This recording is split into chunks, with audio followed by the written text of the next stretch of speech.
C'est un honneur pour moi de prendre la parole ce matin au nom de l'Organisation mondiale de la santé à cette cérémonie qui marque la signature de la Convention de partenariat entre les structures de l'offre de soins et la Caisse nationale d'assurance et de sécurité sociale. Et je voudrais tout particulièrement ce matin remercier et saluer Madame la directrice générale de la CNAS pour son invitation.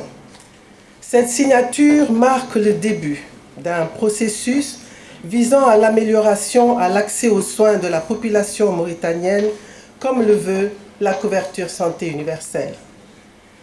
Mesdames et messieurs, vous savez tous que la semaine dernière s'est tenue à New York la 78e Assemblée générale des Nations unies. Et lors de cette réunion de haut niveau qui regroupait le monde entier, mais également tous les dirigeants de ce monde, les dirigeants du monde, y compris bien entendu ceux de la Mauritanie, ont approuvé une nouvelle déclaration politique sur la couverture santé universelle avec comme thème, et je cite, « Élargir notre ambition en matière de santé et de bien-être dans un monde post-Covid ». Les dirigeants du monde se sont engagés à redoubler d'efforts pour garantir la couverture santé universelle à l'horizon 2030. Le directeur général de l'OMS, à cette occasion, a déclaré ceci, et je le cite, « La couverture santé universelle est un choix. C'est un choix politique. Et ce choix politique exige de nos États le choix d'une politique sanitaire capable de rendre les soins de santé universels.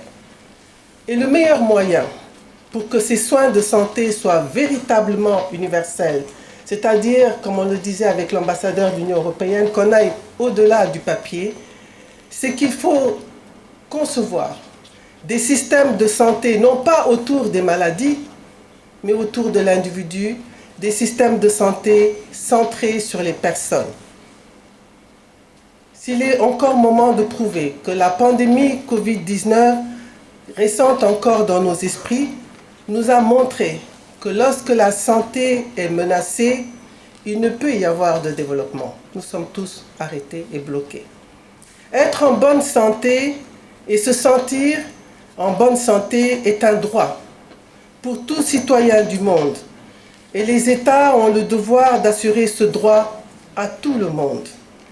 Ainsi, atteindre la couverture santé universelle reste le meilleur moyen, le plus indiqué pour les États de garantir à chaque citoyen les soins de santé dont il a besoin, quand et où il a besoin, soit qu'il soit confronté à des difficultés financières. C'est pour l'OMS le moment de féliciter le gouvernement de la Mauritanie et notamment la ministre de la Santé ici présente par la mise en place de ces programmes autour de la couverture santé universelle. Et je voudrais citer bien entendu la CNAS. Bravo à la CNAS. Et citer également d'autres initiatives telles que la CNAM, le TASUR et le programme bien entendu prioritaire du président de la République. L'OMS encourage d'aller de l'avant pour couvrir le plus de populations possible. Et nous nous engageons également à soutenir la Mauritanie dans ses efforts visant à garantir cet accès équitable aux soins de santé de qualité pour la population. Mesdames et messieurs, le partenariat entre les prestataires de soins et les organismes d'assurance maladie joue un rôle essentiel dans la réalisation de la couverture santé universelle, en ceci qu'il va réduire le pourcentage de paiement direct. Comme souligné précédemment, la CHU exige donc des choix politiques en termes de santé. Et l'OMS va recommander au pays d'orienter sa politique de santé vers les soins de santé primaires pour construire rapidement un système de santé plus solide, plus résilient et permettant d'atteindre le plus de personnes et surtout les personnes les plus vulnérables et ainsi obtenir un meilleur retour investissement dans la santé. L'Organisation mondiale de la santé se tient donc prête, aux côtés de tous les autres partenaires, à apporter son appui technique et son expertise pour renforcer ce partenariat et pour veiller à ce qu'il soit conforme aux meilleures pratiques en matière de soins de santé. Nous encourageons également la mise en place de mécanismes de suivi et d'évaluation afin d'assurer la qualité des soins et d'optimiser les résultats pour la santé. Avant de terminer mon propos, je voudrais ici, encore une fois, insister sur l'implication de la société civile, mais surtout sur l'implication de la communauté dans ce processus pour obtenir leur adhésion et assurer la pérennisation de nos actions.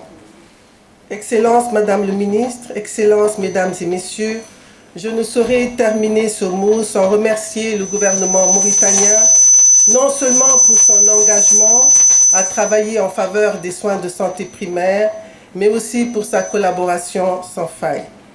Féliciter encore une fois le leadership de la CNAS pour sa détermination et la qualité de la collaboration mise en place avec tous les partenaires. Au nom donc de tous les partenaires, nous vous remercions. Shukran Jazila. Merci à tous.